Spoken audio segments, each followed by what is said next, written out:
பொன்னியின் செல்வன் ஐந்தாம் பாகம் தியாகச் சுடர். அத்தியாயம் 59. சகுன தடை. மரத்தடியில் ஒதுங்கி நின்ற படகைப் பார்த்ததும் வந்தியத்தேவன் அதிர்ஷ்ட தேவதை மறுபடியும் தன் பக்கம் வந்திருப்பதாக எண்ணி உற்சாகம் அடைந்தான். தனக்கு படகோட்டத் தெரியாவிட்டாலும் கருத்திருமன் படகோட்டுவதையே தொழிலாகக் கொண்டவன். அவனுடைய உதவியுடன் படகைத் தள்ளிக் கொண்டு வடவாற்று நீரோட்டத்தோடு சென்றால் அந்த ஆற்று வெள்ளம் கோடிக்கரைக்கு பாதி வழி வரையில் கொண்டு சேர்த்துவிடும். பார்த்தாயா கருத்திருமா, இந்தப் படகு ஆற்றில் அமிழாமல் மிதந்து வந்து நமக்காகவே காத்திருக்கிறது. உன்னுடைய படகோட்டும் திறமையை கொஞ்சம் காட்டினாயானால் பொழுது விடுவதற்குள் பாதி தூரம் போய்விடலாம். அப்புறம் குதிரை மேல் வருகிறவர்கள் கூட நம்மை பிடிக்க முடியாது என்றான் வந்தியத்தேவன். கருத்திருமன் சிறிது சந்தேகக் கண்ணுடன் சுற்று முற்றும் பார்த்தான். மரத்துக்குப் பக்கத்தில் ஆற்றங்கரையில் மதில் சுவரோரமாக மண்டி வளர்ந்திருந்த புதர்களுக்கு மத்தியில் ஏதோ அசைவது போலத் தோன்றியது. கருத்திருமன் ஒரு சிறிய கல்லை தூக்கி புதர்களுக்கு மத்தியில் எறிந்தான். அங்கிருந்து ஒரு பூனை துள்ளிப் பாய்ந்து வந்து படகில் ஏறிக்கொண்டது. வந்தியத்தேவன் சிரித்துக் கொண்டே, படகோட்டி, என்னை விட பெரிய தைரியசாலியா இருக்கிறாயே என்று சொல்லி இன்னொரு சிறிய கல்லை தூக்கி படகுக்குள் விட்டெறிந்தான். பூனை மறுபடி படகிலிருந்து வெளியே துள்ளிப் பாய்ந்து இவர்களை நோக்கி ஓடி வந்து 2 பேருக்கும் இடையில் புகுந்து ஓடியது. இப்போது வந்தியத்தேவன் மிரண்டு 2 அடி பின்னால் எடுத்து வைத்தான்.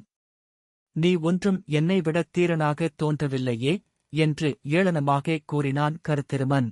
எனக்கு பூனை என்றால் பயம். அது என் மேலே பட்டாலே உடம்பெல்லாம் மயிர்கூச்சு உண்டாகும். நல்லவேளை, அதுதான் போய்விட்டதே. வா, போகலாம் என்றான் வந்தியத்தேவன். பூனை என் மேலே விழுந்தால் கூட எனக்கு பயம் ஒன்றுமில்லை. ஆனால் குறுக்கே போனால்தான் பயம். சகுன தடை என்றான் கருத்திருமன். சகுனமாவது தடையாவது என்று சொல்லிக்கொண்டே வந்தியத்தேவன் கருத்திருமன் கையை பிடித்து இழுத்துக் கொண்டு போய் படகில் ஏறினான். கருத்திருமனும் படகின் ஒரு முனைக்குச் சென்று அதை மரங்களின் வேர்களிலிருந்து தள்ளிவிட முயன்றான். படகு சிறிது நகர்ந்ததோ இல்லையோ, சடசடவென்று 4 பேர் துள்ளிப் பாய்ந்து ஓடிவந்து கண்மூடி திறக்கும் நேரத்தில் படகில் ஏறிக்கொண்டார்கள். அவர்களில் 2 பேர் வந்தியத்தேவன் மீது பாய்ந்து அவனை படகுக்குள்ளே தள்ளிப் படகின் குறுக்கு சட்டங்களோடு சேர்த்துக் கட்டினார்கள். மற்ற 2வரும் வேல் பிடித்த கையுடன் கருத்திருமன் அருகில் சென்று இருபுறமும் காவலாக நின்றார்கள். வந்த 4வரில் தலைவனாக தோன்றியவன் பாதாள சிறைவாசலிலிருந்து தங்களைத் தொடர்ந்து வந்த பருமனான மனிதன்தான் என்பதை வந்தியத்தேவன் கண்டு கொண்டான். அவன் அதற்குள்ளே படகிலே வந்து சுரங்க வழியின் வாசலருகில் காத்திருந்ததை எண்ணி வியந்தான். அவன் சாதாரண காவலன் அல்ல, மிக கைதேர்ந்த ஒற்றனாயிருக்க வேண்டும் என்று தீர்மானித்தான். அவன் யாராயிருக்கும், எங்கோ பார்த்த நினைவாக இருக்கிறதே என்று எண்ணிக்கொண்டிருக்கும் போதே அவனுடைய பேச்சுக் குரல் காதில் விழுந்தது. கருத்திருமனைப் பார்த்து, அக்காவலன், அப்பனே, இத்தனை வருஷம் சிறையில் கழித்துவிட்டு வெளியே வந்திருக்கிறாய். உடனே இந்த துன்மதியாளன் வார்த்தையைக் கேட்டு ஏன் ஓடப் பார்த்தாய்? போனால் போகட்டும். உன்னை மறுபடியும் கட்டிப்போட மனமில்லை. நான் சொல்கிறதைக் கேட்டு அதன்படி செய்தாயானால் உனக்கு தீங்கு ஒன்றும் நேராது என்றான். ஓடக்காரனும், அப்படியே ஐயா. முதன் மந்திரி எனக்கு விடுதலை அளிக்க ஆள் அனுப்பினார். ஆனால் இந்த மூடன் பேச்சைக் கேட்டு நான் கெட்டுப் போனேன். இனி நீங்கள் சொல்கிறபடி செய்கிறேன். என்னை பாதாள சிறைக்கு மட்டும் மறுபடி அனுப்பிவிடாதீர்கள் என்றான். ஆமாம், ஆமாம். முதன் மந்திரி உன்னிடம் சில விவரங்கள் கேட்க விரும்புகிறார். அவற்றை நீ உண்மையாகச் சொல்லிவிட்டால் உன்னை பாதாள சிறைக்கு அனுப்பமாட்டார். வேண்டிய பொன்னும் மணியும் பொருளும் பரிசு கொடுத்து அனுப்புவார். நீங்கள் எங்கே போவதென்று புறப்பட்டீர்கள்? ஈழ நாட்டுக்குப் போவதென்று புறப்பட்டோம். அழகாயிருக்கிறது. முதன் மந்திரியை ஏமாற்றிவிட்டு வேளாரின் காவலை மீறிவிட்டு அவ்வளவு தூரம் போய்விடலாம் என்று எண்ணினீர்களா? ஆனால் இந்த முரட்டு வாலிபன் அம்மாதிரி யோசனை சொல்லக்கூடியவன்தான். 300 தடவை சின்னப் பழுவேட்டரையரின் காவலுக்கு தப்பி ஓடியவன் அல்லவா? போகட்டும். இப்போது படகை ஆற்று நீர் ஓட்டத்துக்கு எதிராகச் செலுத்த வேண்டும். என்னுடன் வந்தவர்களில் ஒருவனுக்குத்தான் படகு செலுத்தத் தெரியும். அவனும் கற்றுக்குட்டி, வரும்போது நீரோட்டத்தோடு வந்தபடியால் தட்டுத் தடுமாறி வந்துவிட்டோ இம். இப்போது நீ கொஞ்சம் உன் கை வரிசையைக் காட்ட வேண்டும். அக்கரைக்கு சமீபமாகப் போய் அங்கிருந்து வடக்குக் கோட்டை வாசலை நோக்கிப் படகைச் செலுத்து, பார்க்கலாம். அக்கரை சென்று அங்கிருந்து நடந்து போய் விடலாமே, ஐயா. நீரோட்டம் வெகு வேகமாகச் செல்கிறது. எதிர்முகமாக அதிக தூரம் படகு செலுத்துவது கஷ்டமாயிற்றே. அக்கரையில் இறங்கினால் இந்த முரட்டு வாலிபன் மறுபடியும் ஏதாவது தகராறு செய்வான். ஆகையால் ஆற்றோடுதான் மேலே போக வேண்டும் என்றான் காவலர் தலைவன். படகை கருத்திருமகனும் மற்றொருவனும் தள்ளத் தொடங்கினார்கள். காவலர் தலைவன் வந்தியத்தேவனின் அருகில் வந்து, அப்பனே, உன் வேலைத்தனத்தை மறுபடியும் காட்டப் பார்க்காதே என்றான். ஐயா, என்னைப் பற்றி உமக்கு ரொம்ப தெரியும் போலிருக்கிறதே என்றான் வந்தியத்தேவன். ஏன் தெரியாது? வைத்தியர் மகனை சிறையிலே உனக்கு பதிலாக அழைத்துவிட்டு நீ வெளியிலே வந்ததைத்தான் பார்த்துக் கொண்டிருந்தேனே. அப்புறம் எங்களை ஏமாற்றிவிட்டு ஓடிப்போகப் பார்த்தாய் நீ. வந்தியத்தேவன் மிக ஆச்சரியப்பட்டவனைப் போல, ஐயா, என்னைவிடக் கெட்டிக்காரர் தாங்கள். பாதாளச் சிறையில் நடந்ததை ஒருவரும் கவனிக்கவில்லை என்று நினைத்தேன் என்றான். தம்பி, எங்கள் முதன் மந்திரியின் கண்களும் காதுகளும் எட்டாத இடம் சோழ சாம்ராஜ்யத்தில் எங்கும் இல்லை. அவை ஈழ நாட்டிலும் உண்டு, காஞ்சியிலும் உண்டு, கடம்பூர் மாளிகையிலும் உண்டு, பாதாளச் சிறையிலும் உண்டு. அந்த வைத்தியர் மகன் பினாகபாணி சுத்த மூடன் என்பது முதன் மந்திரிக்கு தெரியும். அதனாலேதான் அவன் பின்னால் என்னையும் அனுப்பி வைத்தார். நான் இந்த வழியாக வெளியேறுவேன் என்பதும் முதன் மந்திரிக்கு தெரிந்திருந்தது போலும். அவருடைய கண்களும் காதுகளும் அதிசயமானவைதான். அப்படியானால் நான் நிரபராதி என்பதும் என்னை பாதாளச் சிறையில் அடைத்தது தவறு என்பதும் அவருக்கு தெரிந்திருக்க வேண்டும். அது முதன் மந்திரியின் பொறுப்பு அல்ல. நீ குற்றவாளியா இல்லையா என்பதை தீர்மானிப்பது சக்கரவர்த்தியின் பொறுப்பு. நீ பாதாள சிறையிலிருந்து தப்ப முயன்றதற்கு தண்டனை கொடுப்பது கொடும்பாளூர் பெரிய வேளாரின் பொறுப்பு என்றான் காவலான். ஐயா, என்னை இப்போது எங்கே கொண்டு போகிறீர்கள்? முதலில் கொடும்பாளூர் வேளாரிடம் கொண்டு போகிறேன். அவர் வடக்குக் கோட்டை வாசலில் காத்திருக்கிறார். எனக்காகவா பெரிய வேளார் காத்துக் கொண்டிருக்கிறார்? ஆகா, உன் கர்வத்தைப் பார். தென் திசை மாதண்ட நாயகரும் சோழ நாட்டுக் குறுநில மன்னர்களில் முதல் மரியாதைக்குரிய மன்னரும் சோழ குலத்தின் பரம்பரை துணைவரும் பாண்டிய குலத்தை வேரோடு களைந்தவரும் ஈழம் கொண்ட வீராதி வீரருமான கொடும்பாளூர் வேளார் சேனாதிபதி பூதி விக்கிரமகேசரி உனக்காக கோட்டை வாசலில் காத்துக் கொண்டிருப்பார் என்று நினைத்தாயா? பின்னே யாருக்காக காத்துக் கொண்டிருக்கிறார்? பழுவேட்டரையர்களையும் மற்றும் திருப்புறம்பயத்தில் கூடியிருந்த சிற்றரசர்களையும் அழைத்துக் கொண்டு பார்த்திபேந்திரன் வருகிறான். பெரிய பழுவேட்டரையர் கூடவா? ஆமாம், அவர் கூடத்தான். இளவரசர் கரிகாலரின் மரணத்தைப் பற்றி அவருக்கு உண்மை தெரியுமாம். அவர் வந்த பிறகு சக்கரவர்த்தியின் முன்னிலையில் விசாரணை நடைபெறும். நீ குற்றவாளி அல்லவென்றால் அப்போது அதை நிரூபிக்க வேண்டும். வந்தியத்தேவன் இதைக் கேட்டு பெரும் கவலையில் ஆழ்ந்தான். பழுவேட்டரையர்களும் பார்த்திபேந்திரனும் சேர்ந்து தன் பேரிலேதான் குற்றத்தைச் சுமத்துவார்கள். கடவுளே! அந்தக் குற்றச்சாட்டுடனே சக்கரவர்த்தியை இளவரசர் அருள்மொழிவர்மரையும் எப்படி நிமிர்ந்து பார்ப்பது? என்ன சாட்சியத்தைக் காட்டி நான் குற்றவாளி அல்லவென்று நிரூபிக்க முடியும்? ஐயா, நான் தங்களுக்கு ஒரு தீங்கும் செய்யவில்லையே. என்னை தப்பிப் போகும்படி விட்டுவிடுங்கள். உண்மையில் நான் குற்றவாளி அல்ல, காலமான இளவரசருக்கு அத்தியந்த நண்பனாயிருந்தவன். சந்தர்ப்பவசத்தினால் இத்தகைய பயங்கரக் குற்றம் சாட்டப்பட்டேன். தாங்கள் முதன் மந்திரியின் சேவகர். சிறையிலிருந்த பைத்தியக்காரனைக் கொண்டு வரும்படி தானே தங்களுக்கு முதன் மந்திரி கட்டளையிட்டார். இவனை அழைத்துப் போங்கள், என்னை விட்டுவிடுங்கள். உங்களுக்கு புண்ணியம் உண்டு என்று வந்தியத்தேவன் இரக்கமாகக் கேட்டான். உன்னை விட்டுவிட்டால் எனக்கு என்ன தருவாய் என்றான் காவலன். பின்னால் சமயம் வரும்போது பதிலுக்குப் பதில் உதவி செய்வேன். அப்படி சமயம் வரப்போவதுமில்லை, வந்தாலும் உன் உதவி எனக்கு தேவையும் இல்லை. இப்போது உடனே என்ன தருவாய் என்று சொல்லு. வந்தியத்தேவனுக்கு அவனுடைய அரைக்கச்சில் கட்டிக் கொண்டிருந்த பொற்காசுகளின் நினைவு வந்தது. உம்முடைய 2 கைகளும் நிறையும்படி பொற்காசுகள் தருவேன். ஆகா, அப்படியா? பொற்காசுகளா? எங்கே காண்பி என்றான் காவலன். கொஞ்சம் என் கட்டுக்களை தளர்த்திவிடு. அரைக்கச்சில் இருக்கிறது, எடுத்துக் காட்டுகிறேன் என்றான் வந்தியத்தேவன். மறுபடி உன் வேலைத்தனத்தை மட்டும் காட்டிவிடாதே என்று சொல்லிக் கொண்டே காவலன் குனிந்து வந்தியத்தேவனுடைய கட்டுக்களை சிறிது தளர்த்திவிட்டான். வந்தியத்தேவன் அந்தக் காவலரின் முகத்தை உற்றுப் பார்த்துக் கொண்டே அரைக்கச்சை அவிழ்த்து பொற்காசுகளை எடுத்துக் கொடுத்தான். அக்காசுகளைக் காவலன் கை நிறைய வைத்துக் கொண்டு, தம்பி, இக்காசுகளை பழுவேட்டரையரின் பொக்கிஷத்திலிருந்து எடுத்து வந்தாயா? அல்லது வார்ப்படச் சாலையிலிருந்தே அடித்துக் கொண்டு வந்தாயா? உன் பேரில் இப்போது 3 குற்றங்கள் ஆயின. கொலை குற்றம் 1, சிறையிலிருந்து தப்பிய குற்றம் 1, இராஜ்ய பொக்கிஷத்திலிருந்து திருடிய குற்றம் 1 ஆகஸ்ட் 3 குற்றங்கள்.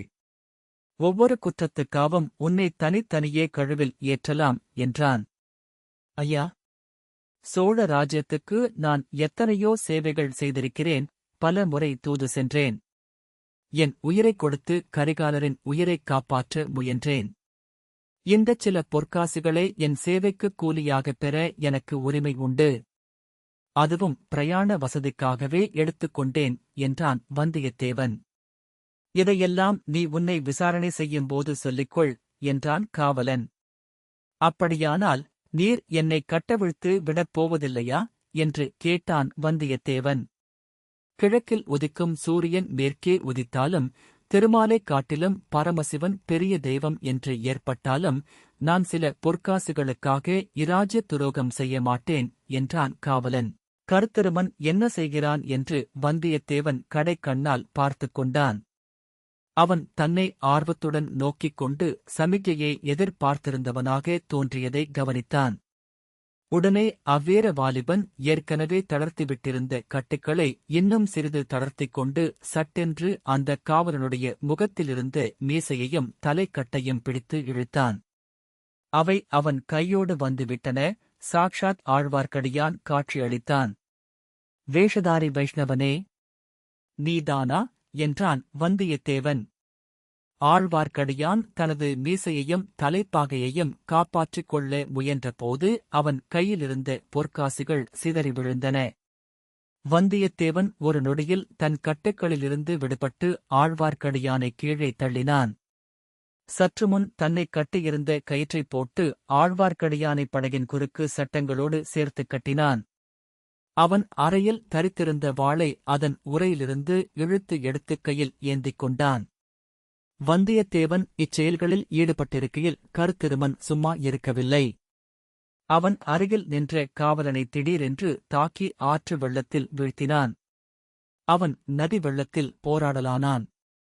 மற்ற இருவரில் ஒருவன் படகோட்டியை நோக்கியும் இன்னொருவன் வந்தியத்தேவனிடத்திலும் நெருங்கினார்கள். இருவரும் பயத்துடன் தயங்கியே வந்தார்கள். வந்தியத்தேவன் அவனை நோக்கி வாளை வீசிக்கொண்டு முன்னால் சென்றதும் அவ்வீரன் தானாகவே வெள்ளத்தில் குதித்துவிட்டான். இன்னொருவனை இதற்குள் கருத்திருமன் தன் கையிலிருந்த துடுப்பினால் ஓங்கி அடித்து படகில் வீழ்த்தினான். இருவரும் சேர்ந்து அவனையும் குறுக்கு சட்டத்தில் கட்டிப் போட்டார்கள். படகு நதி வெள்ளத்தோடு போய்க் கொண்டிருந்தது. வெள்ளத்தில் விழுந்த இருவரும் அக்கரையை நோக்கி நீந்திச் செல்ல முயன்று கொண்டிருந்தார்கள். வந்தியத்தேவன் ஆழ்வார்க்கடியான் அருகில் சென்று, வீர வைஷ்ணவ சிகாமணியே, இப்போது என்ன சொல்லுகிறாய் என்று கேட்டான். என்னத்தைச் சொல்வது? எல்லாம் நாராயணமூர்த்தியின் செயல். கட்டுகிறவனும் அவன், கட்டப்படுகிறவனும் அவன்.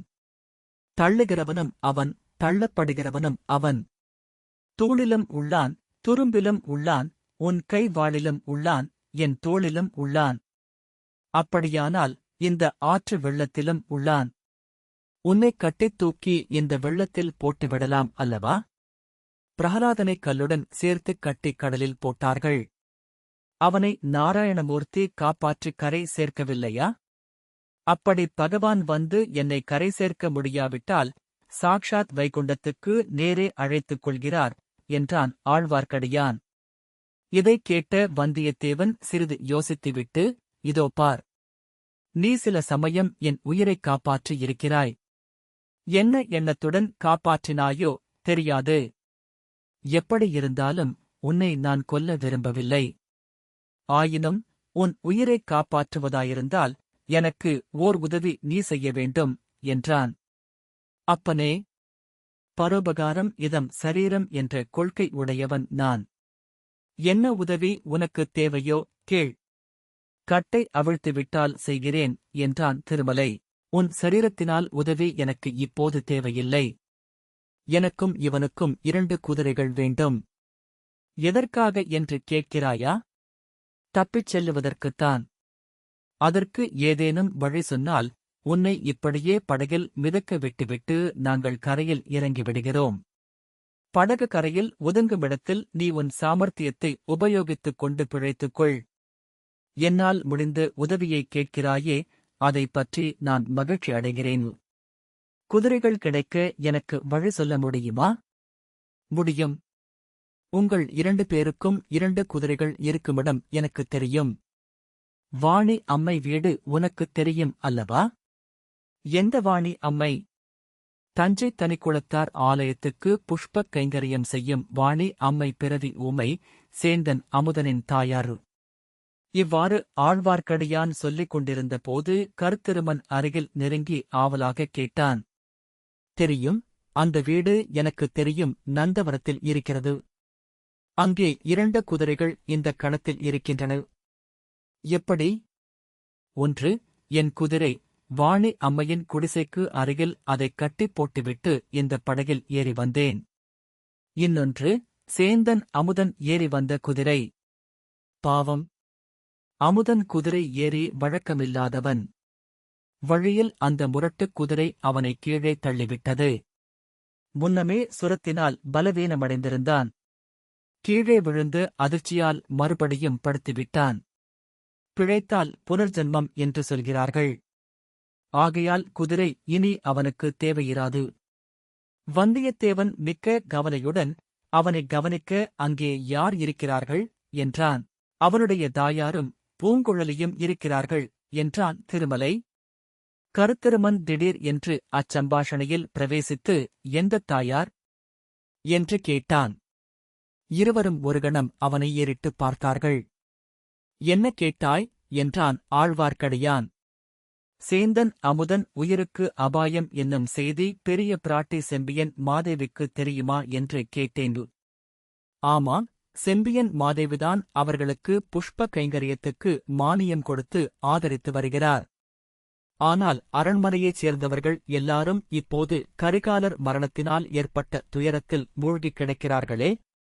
அமுதனை எங்கே கவனிக்கப் போகிறார்கள்? வந்தியத்தேவன் கருத்திருமனை பார்த்து, நீ என்ன சொல்கிறாய்? சேந்தன் அமுதனையும் அவன் அன்னையையும் போய் பார்த்துவிட்டு போவோமா என்றான். கருத்திருமன் தலையை அசைத்து தன் சம்மதத்தை தெரிவித்தான். அப்படியானால் படகைக் கரையை நோக்கிச் செலுத்து என்று வந்தியத்தேவன் கூறிவிட்டு ஆழ்வார்க்கடியானை பார்த்து, வைஷ்ணவனே, இதில் ஏதாவது உன் சூழ்ச்சி தந்திரத்தைக் காண்பித்திருந்தாயோ பார்த்துக்கொள். என்னுடைய கதி எப்படியானாலும் உன்னை கைலாயத்துக்கு அனுப்பிவிட்டுத்தான் மறுகாரியம் பார்ப்பேன் என்றான். வேண்டாம் தம்பி, வேண்டாம். உனக்கு புண்ணியமாய்ப் போகட்டும். நித்திய சூரிகள் புடைசூழ ஸ்ரீமன் நாராயணமூர்த்தி மகாலட்சுமி சகிதமாக வீற்றிருக்கும் வைகுண்டத்துக்கு என்னை அனுப்பிவை என்றான் வைஷ்ணவன்.